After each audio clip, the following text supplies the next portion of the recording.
ఉత్తమ కాపరి. తండ్రి హృదయపు ఆవిష్కరణ.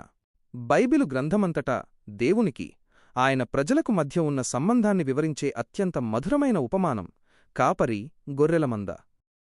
ఇది కేవలం ఒక వృత్తిపరమైన పోలిక కాదు, తండ్రి, కుమారుల మధ్య ఉండే విడదీయలేని ఏకత్వాన్ని, పరస్పర అవగాహనను చాటిచెప్పే అద్భుత సత్యం. 1. నిబంధన మరియు హీబ్రూ మూలాల అర్థం. పాత నిబంధన కాలంలో యావే దేవుడు ఇశ్రాయేలీయులతో సీనాయి చెంత చేసుకున్న ఒడంబడికను హీబ్రూ భాషలో బెరిట్ అంటారు. ఈ నిబంధన ద్వారా ఆయన వారి దేవుడయ్యాడు, వారు ఆయన ప్రజలయ్యారు. ఈ బంధాన్ని వర్ణించటానికి వాడిన కాపరి, రోహ్ అనే పదం దేవుని సంరక్షణను సూచిస్తుంది. హీబ్రూ సంస్కృతిలో కాపరి అంటే కేవలం మందను తోలేవాడు కాదు, ఆ మందకు ప్రాణాధారమైన ప్రతిదీ తనే అయి నడిపించేవాడు. అందుకే కీర్తనకారుడు యహ్వే రోహి అంటే యెహోవా నా కాపరి అని కొనియాడాడు. 2. తండ్రి, కుమారుల ఏకత్వం.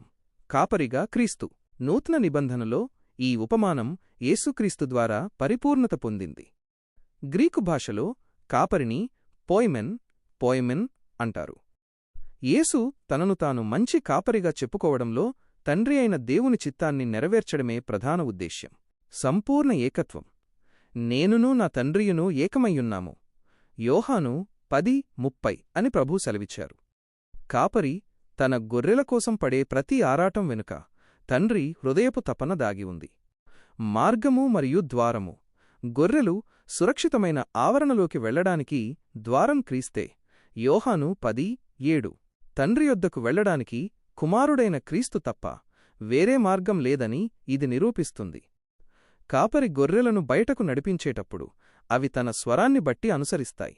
ఇది తండ్రి పిలుపుకు కుమారుడు చూపే విధేయతను, మనం ఆయనకు చూపాల్సిన విశ్వసనీయతను సూచిస్తుంది. 3. శిలువ నిబంధన. తండ్రి ప్రేమకు పరాకాష్ఠ. పాత నిబంధన సీనాయి నిబంధన అయితే, నూతన నిబంధన శిలువ నిబంధన. ఇక్కడ ఒక గొప్ప మార్పు కనిపిస్తుంది. ప్రవచనాల నెరవేర్పు. జెకర్యా 13:7 ప్రవచించినట్లు, కాపరిని కొట్టినప్పుడు గొర్రెలు చెదరిపోతాయి. ఆ కాపరి క్రీస్తే. యెషయా 53:6 చెప్పినట్లు, మనమందరం గొర్రెలవలె త్రోవ తప్పిపోయినప్పుడు తండ్రి అయిన దేవుడు మన దోషాలన్నింటినీ కుమారుని మీద మోపారు. స్వచ్ఛంద త్యాగం. క్రీస్తు తన ప్రాణాన్ని ఎవరో బలవంతంగా తీయడం వల్ల ఇవ్వలేదు. తండ్రి తనకు ఇచ్చిన ఆజ్ఞ ప్రకారం మందను రక్షించడానికి ఆయనే స్వయంగా ప్రాణాన్ని ధారపోశారు. ఇది తండ్రి కుమారుల మధ్య ఉన్న ప్రేమాయణానికి శిఖరాగ్రం. 4. అంతరంగిక అనుభవం కాపరి స్వరం. గొర్రెలకు తన కాపరి స్వరం తెలుసు. గ్రీకు భాషలో తెలుసు అనే పదానికి కేవలం మేధస్సుతో గ్రహించడం అని కాకుండా ఒక గాఢమైన అనుబంధం, ఇంటిమెసీ అని అర్థం. పిలుపు, స్పందన.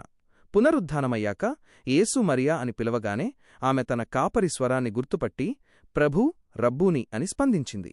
అలాగే నేడు ప్రతి విశ్వాసీ తన అంతరంగంలో తండ్రి స్వరానికి స్పందించే గొర్రెలా ఉండాలి. నిత్యత్వపు కాపరి. ప్రకటన గ్రంథము 7:15-17 ప్రకారం పరలోకరాజ్యంలో కూడా క్రీస్తు మనలను జీవజలాల ఊటల యొద్దకు నడిపిస్తాడు. అక్కడ తండ్రి స్వయంగా మన కన్నీళ్లను తుడిచివేస్తాడు. అంటే భూమిపై మొదలైన ఈ కాపరి, మందబంధం మోక్షంలో తండ్రి కుమారుల నిత్యబంధంగా మారుతుంది. ముగింపు. బైబిలు వర్ణించిన ఈ 5 ఉపమానాల్లో కాపరి ఉపమానం దేవుని బాధ్యతను, మనపై ఆయనకు ఉన్న మమకారాన్ని చాటుతుంది. తండ్రి అయిన దేవుడు ప్లాన్ చేసిన రక్షణను కుమారుడైన యేసు ఒక మంచి కాపరిగా తన ప్రాణత్యాగం ద్వారా అమలుపరిచారు. మనం ఆ కాపరి స్వరాన్ని గుర్తిస్తూ ఆయన అడుగుజాడల్లో నడిచినప్పుడు తండ్రితో మనకున్న వ్యక్తిగత అనుభవం మరింత బలపడుతుంది. ఈ